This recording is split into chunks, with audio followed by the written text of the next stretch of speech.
Welcome to tube channel guys. आज के market के रिगार्डिंग वीडियो नहीं बना पाए थे। अभी देख लेते हैं क्या डेटा सेटअप है, किन किन चीज़ों पे ध्यान रखना है।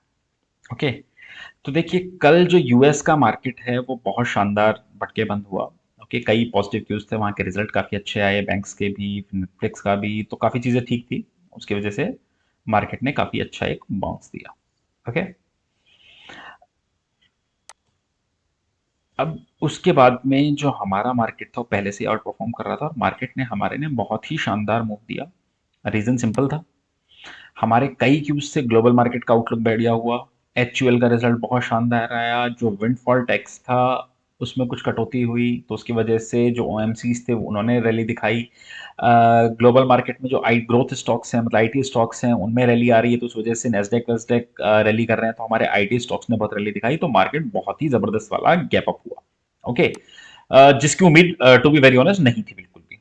मतलब लग रहा था कि एक बार के लिए 16,430 या 68, ये दो लेवल लग रहे थे कि यहां तक जाएगा, लेकिन वो सीधा खुला ही 500 के ऊपर। तो बहुत शानदार वाली चीज रही। विक्स जो है वो कूल ऑफ कर रहा है। सो ये तो हो गया जो अब हो चुका। अब क्या हो सकता है उस पर बात करते हैं। ओके, तो देखिए, डॉलर इंडेक्स जो है नीचे से एक ट्विजर बॉटम जैसा बना के ऊपर आज बढ़ने की कोशिश कर रहा है, देखते हैं कहां क्लोज होता है। अगर 107.20 के ऊपर क्लोज होगा, दैट मीन्स कि ट्विजर बॉटम बन चुका है इसका, और शायद फिर से डॉलर ऊपर की तरफ बढ़ेगा। क्रूड बढ़ा था, फिर नीचे आ गया। क्रूड का मोरलेस वैसी चीजें चल रही हैं। बिटकॉइन बिटकॉइन भी अच्छे बढ़े हैं पिछले 2-4 दिनों में। जितने भी एसेट क्लास है सबने अच्छा रन दिया है। अब हमारे मार्केट पे देखते हैं कि टेक्निकली क्या हो रहा है। अभी तक टचवुड कोई इस गैप अप में या किसी भी तरीके में कोई बहुत हैफ्टी लॉसेस या कुछ नहीं हुए हैं। आज हल्का सा लॉस हुआ है, क्योंकि इतनी उम्मीद नहीं थी कि इतना बढ़ के ओपन होगा। हेजिंग के थ्रू प्ले किया था, लेकिन हेजिंग को भी हेजिंग की जो आउटर बाउंड्रीज थी उनको भी पार करता हुआ दिखा, लेकिन वो बहुत ही माइनर सा था, तो ऐसा कोई बहुत बड़ा फर्क पड़ा नहीं। ओके। अब देखते हैं कि कैसा लग रहा है सेटअप, किन चीजों पे ध्यान देना है। तो देखिए, इससे पहले मैं बताता हूं मैं जनरली क्या है एक्सपोनेंशियल मूविंग एवरेज को प्रेफर करता हूं, क्यों करता हूं उस पर भी एक बार के लिए बात कर लेते हैं। देखिए क्या हो रहा है। इस चार्ट पे निफ्टी पे मैंने एक्सपोनेंशियल डाला हुआ है। इधर भी मैं निफ्टी ही ओपन कर देता हूं ताकि आप लोगों को थोड़ा कंपैरिजन पता चल जाएगा। इस पर डेली मूविंग एवरेज डाला हुआ है मैंने, एक्सपोनेंशियल मूविंग एवरेज नहीं डाला है। तो देखिए, इस पे जो 50 मूविंग एवरेज था वो आपका 16,160 का लेवल निकल के आया था। ओके। और यहां पे जो निकल के आया था वो 16,035 का आया था। ओके। अब होता क्या है, जो एक्सपोनेंशियल मूविंग एवरेज है वो थोड़ा ज्यादा रियलिस्टिक पिक्चर देता है। तो देखिए, उसके बाद जब मार्केट बढ़ा, तब जो उम्मीद थी कि 16,430 और 68 के बीच का जो लेवल लेगा, उसका रीजन ही मूविंग एवरेज था। लेकिन आज इसके पार जाके खुला, और पार जाके भी कहाँ खुला, आज जो 200 डे एक्सपोनेंशियल मूविंग एवरेज है उसके पास जाके खुला। इसका बहुत ही क्लियर व्यू था जो हमने हमारे जो टिप्स ग्रुप है उस पर भी शेयर किया था, कि अगर निफ्टी आज 16,530 के ऊपर बंद होता है तो मोस्ट प्रोबेबली हम एक बार के लिए 16,700 से 800 के लेवल के बीच में जाने चाहिए। क्यों ऐसा लग रहा है, आप एक नॉर्मल चीज समझिए। होता क्या है कि जब एक्सपोनेंशियल मूविंग एवरेज कई बार के लिए कटता है तो डेली मूविंग एवरेज की तरफ बढ़ती हैं चीजें। अब अगर एक्सपोनेंशियल आ रहा था ऑलमोस्ट ऑल अपना 16,520 का, वहीं जाके आज हमने क्लोज दिया। अब अगर इससे ऊपर की क्लोजिंग होती, ओके, अगर इससे ऊपर की क्लोजिंग होती तो चार्ट पे जो पुराना स्विंग हाई है वो आके निकलता है 16,800 का, तो वहां का लेवल बनता है। इसके अलावा टेक्निकली आप देखेंगे तो एक बार के लिए हो सकता है 17,000 जाने की कोशिश करे, क्योंकि डेली मूविंग एवरेज है 200 डे, वो वहां पे भी जाने की कोशिश कर सकता है। लेकिन अब इशू क्या है, ये तो बात होगी कि टेक्निकली इन दोनों, इशू ये है कि ये देखिए, ये वाला जो एरिया है, बेटर क्या होता कि निफ्टी वहीं ओपन होता और गैप नहीं छोड़ता चार्ट पे। अब एक गैप यहां छोड़ा हुआ और एक माइनर सा गैप यहां पे छोड़ा हुआ है, तो गैप थोड़ा सा इशू कर रहे हैं।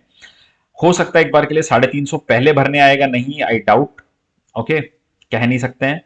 अगर 350 का गैप फिल कर देता है तो उस जगह पे आपको खरीदना चाहिए वापस से 200 डे एक्सपोनेंशियल मूविंग एवरेज के टारगेट के लिए, मतलब 16,450 के लिए, 450 से 550 के लेवल के लिए।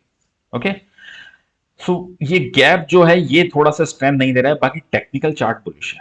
पहली चीज। दूसरा क्या है, अगर जो पुट कॉल रेशो देखेंगे आप, तो बहुत जो पिछले महीने गए हैं उसका अगर अपन डेटा एनालिसिस करें तो समझ में आ रहा है कि हम ओवरबॉट जोन में आ गए हैं। तो ये हो सकता है देखिए कि एक बार कल हम खुले, हो सकता है न्यूट्रल खुले तो सेल ऑफ आए, या थोड़ा सा माइनस खुले तो सेल ऑफ आए, हो सकता है एक बार के लिए 450 400 का लेवल दिखा दे।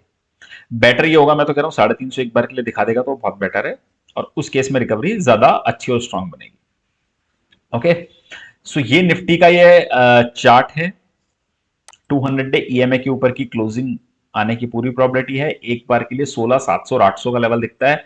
अगर 350 का गैप फिल किए बिना आपको 750 या 800 का लेवल निफ्टी पे दिखता है तो मेरी एडवाइस होगी कि आप उस पर एक बार के लिए प्रॉफिट बुक कर लीजिए। ओके, क्योंकि नीचे से हम ऑलमोस्ट ऑलमोस्ट उस केस में 1600 पॉइंट चल चुके होंगे, जो कि मोटा मोटा 10-11% होता है। अभी भी बियर मार्केट है। जब तक आप एक सिंपल रूल मत बना लीजिए, ये 17,100, अभी आपका 200 डे डीएमए कहाँ आ रहा है, 1763। ओके, तो जब तक ये इसको क्लोज नहीं कर लेता ऊपर की तरफ जाके, डिसाइसिव क्लोज मान के चलिए 17,100 के ऊपर क्लोज नहीं हो जाता, तब तक ये बियर मार्केट ही है आपका। ओके, सो इसकी रैली, और हो सकता है एक भी ट्रिगर बहुत गंदा सेल ऑफ ले आए, तो बहुत तरीके से प्ले कीजिएगा। मार्केट ट्रैप कर सकता है, तो आपकी पोजीशंस उस अकॉर्डिंगली होनी चाहिए कि आप ट्रैप ना हो। ओके, सो निफ्टी के लिए कहाँ का ध्यान रखना है, 16,700 से 800 का टारगेट वहां आ जाता है तो एक बार के लिए बेचिए और खत्म कीजिए कहानी को।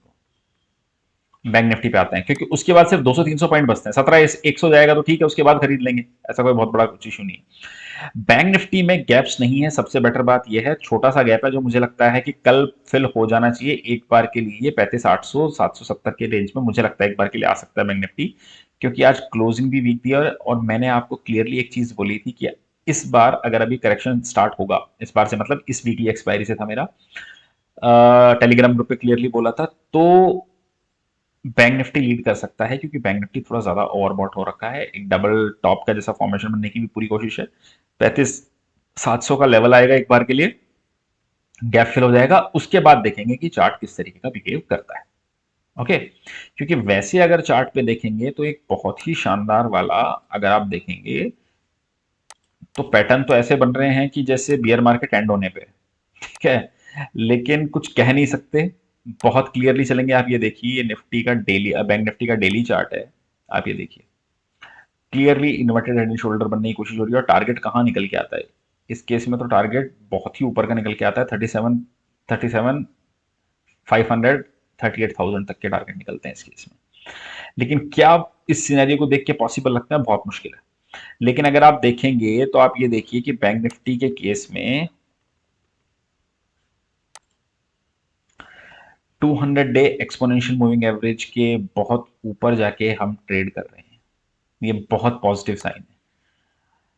तो ये हो सकता है कि एक बार के लिए ज्यादा नहीं तो इसका जो डेली मूविंग एवरेज है 36,500, वहां को टच करने की कोशिश हो सकती है। थोड़ा मेरा कहना सिंपल है कि आप कॉशियस होके प्ले कीजिए, ज्यादा बेटर है। ओके, एफ आईज बहुत दिनों बाद बाय कर रहे हैं, ये बहुत ही सही चीज है, क्योंकि बहुत बहुत सेलिंग के बाद कुछ बाय फिगर्स इनके आ रहे हैं। इंडेक्स में लॉन्ग लेके गए हैं 5,500 कॉन्ट्रैक्ट, शॉर्ट अनवाइंड करके गए हैं फ्यूचर में इस बार भी। मतलब ऐसा नहीं है कि इसके बाद में शॉर्ट ऐड करके गए हैं फ्यूचर में, उस तरीके का डेटा नहीं है। आप देखिए स्टॉक में लॉन्ग लेके गए 5600 कॉन्ट्रैक्ट, शॉर्ट यहाँ पे भी अनवाइंड किए हैं, लेकिन ऑप्शन का डेटा थोड़ी सी पिक्चर क्लियर नहीं कर रहा है, क्योंकि ऑप्शन का डेटा क्या कह रहा है कि कॉल लॉन्ग नहीं लेके गए, 17,000 कॉल्स अनवाइंड कर गए, और कॉल शॉर्ट करके गए 23,000। मैं इसीलिए कह रहा था। अब और देखिए, पुट लॉन्ग जो थी वो भी नहीं लेके गए, लेकिन पुट को शॉर्ट करके नहीं गए, मतलब नीचे का घर खुला हुआ लगता है। एफ का डेटा पॉजिटिव, आप देखिए 18 जुलाई को 156 करोड़ का खरीदा, 19 जुलाई को 976 करोड़ का खरीदा, और 20 ऑफ जुलाई को 1780 करोड़ का खरीदा, तो बहुत दिनों बाद खरीदा है। चार्ट्स भी पॉजिटिव हैं, डेटा भी पॉजिटिव है। एक बार मार्केट थोड़ा हल्का हो जाए, ओके, पुट कॉल रेशो वापस से 1 या 0.9 के पास आ जाए, तो मुझे लगता है वापस तेजी करनी चाहिए, या एक बार के लिए गैप फिल हो जाए तो उसके बाद तेजी करनी चाहिए। स्टॉक में नहीं ले रहा हूँ, स्टॉक जो पुराने दिए थे वो सारे चल गए हैं, लेकिन उसमें मुझे लगता है कि पैटर्न अच्छे थे, नो डाउट, लेकिन मार्केट का भी पूरा उसमें कंट्रीब्यूशन रहा है, तो स्टॉक लेने का लॉजिक नहीं है, क्योंकि बहुत ज्यादा भी मार्केट डिपेंडेंट हो रखे हैं स्टॉक। तो उसका कोई लॉजिक नहीं बन रहा है, तो अभी रुकना चाहिए मुझे लगता है स्टॉक के लिए। बाकी हो सकता है कल जैसा बताया एक बार के लिए गैप फिलिंग के प्रोसेस की कोशिश हो सकती है, अगर वो हो जाता है तो वो बाइंग अपॉर्चुनिटी रहेगी। ओके, आई होप आप लोगों को वीडियो ठीक लगा होगा, अगर अच्छा लगा तो लाइक कमेंट और शेयर कर दीजिए। Thank you for watching.